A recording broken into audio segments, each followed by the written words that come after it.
دو گمراہ فرقے۔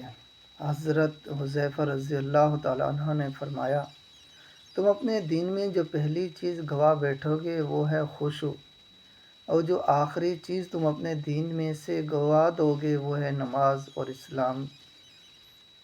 اسلام کی کڑیاں ایک ایک کر کے ٹوٹیں گی اور عورتیں ضرور بضرور حالت حیض میں نماز پڑھیں گی، اور تم اپنے پہلے والوں کے طریقوں پر قدم با قدم اور ہو بہ ہو چلو گے، تم ان کے راستے سے نہیں ہٹو گے، اور نہ وہ، یہاں تک کہ بہت سارے فرقوں میں سے دو فرقے رہ جائیں گے، اور ان میں سے ایک فرقہ کہے گا کہ 5 نمازیں کہاں سے آ گئی، بلا شبہ ہم سے پہلے والے گمراہ ہوئے۔ اللہ تعالیٰ نے تو یہ ارشاد فرمایا ہے، اقیموا الصلاۃ طرف النہار وزلفیٰ من اللیل، یعنی تم نماز قائم کرو دن کے دونوں سروں پر اور کچھ رات میں سے، اور تم صرف 3 نمازیں پڑھا کرو۔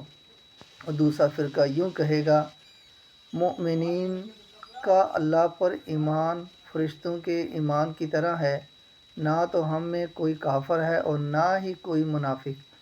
اللہ پر لازم ہے کہ ان دونوں ناہنجار فرقوں کا حشر قیامت والے دن دجال کے ساتھ کرے۔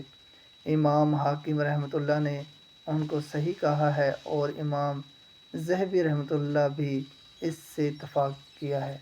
حضرت حذیفہ بن یمان رضی اللہ تعالیٰ عنہ سے روایت ہے، انہوں نے فرمایا، میں امت محمدیہ صلی اللہ علیہ وآلہ وسلم کے 2 جہنمی گروہوں کو اچھی طرح جانتا ہوں۔ ان میں سے ایک گروہ کہے گا کہ ہم میں سے پہلے والے گمراہ تھے، استغفر اللہ، دن رات میں 5 نمازوں کی کیا وجہ ہے، بلا شبہ نمازیں تو صرف 2 ہی ہیں، فجر اور عصر۔ اور دوسرا گروہ کہے گا، ایمان تو کلام ہے، خواہ کوئی زنا کرے یا قتل کرے۔ مستدرک حاکم 8294، ابن ابی شیبہ 31054۔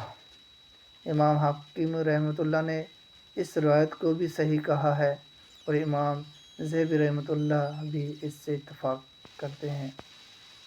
ان دونوں احادیث میں 2 گروہوں کی پیشن گوئی ہوئی ہے۔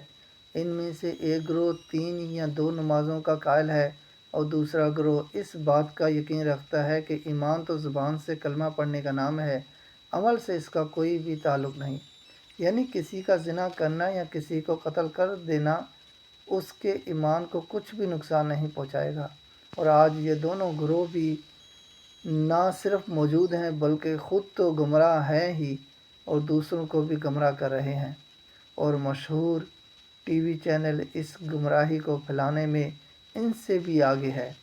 جو ان گمراہ مشترکین کو مسلمانوں کے اندر مقبول بنا رہے ہیں، سو جان لیں ایسے لوگ جہنم کا ایندھن بننے والے ہیں، اور تمام مسلمانوں کو ایسے مشترکین سے دور ہی رہنا چاہیے۔ ان میں سے دوسرے گروہ کے اثرات مسلمانوں پر روز بروز پھیل رہے ہیں۔ اکثر لوگوں کا یہی خیال ہے کہ مسلمان جو چاہے مرضی کرتا رہے، وہ ایمان سے خارج نہیں ہوتا، خواہ وہ ایسے گناہوں کا ارتکاب کرے جن کے کرنے سے مسلمان ایمان سے خارج ہو جاتا ہے۔ اس کے بارے میں علماء امت نے بہت تفصیل سے بیان فرمایا ہے کہ کون سے کاموں کے کرنے سے مسلمان مرتد ہو جاتا ہے۔ تمام مسلک کے فتاویٰ بھی اس بارے میں موجود ہیں، مثلاً مسلمانوں کے مقابلے میں کافروں کو دوست بنانا، مسلمانوں کے خلاف کافروں کی مدد کرنا، اور شاعر الاسلام کا مذاق اڑانا وغیرہ۔ لیکن لوگ ہر حال میں ایسے لوگوں کو مسلمان ہی سمجھتے ہیں، کیونکہ ان کے نام مسلمانوں جیسے ہیں، اور وہ جو چاہے کرتے رہیں، ان کے ایمان پر کوئی فرق نہیں پڑتا۔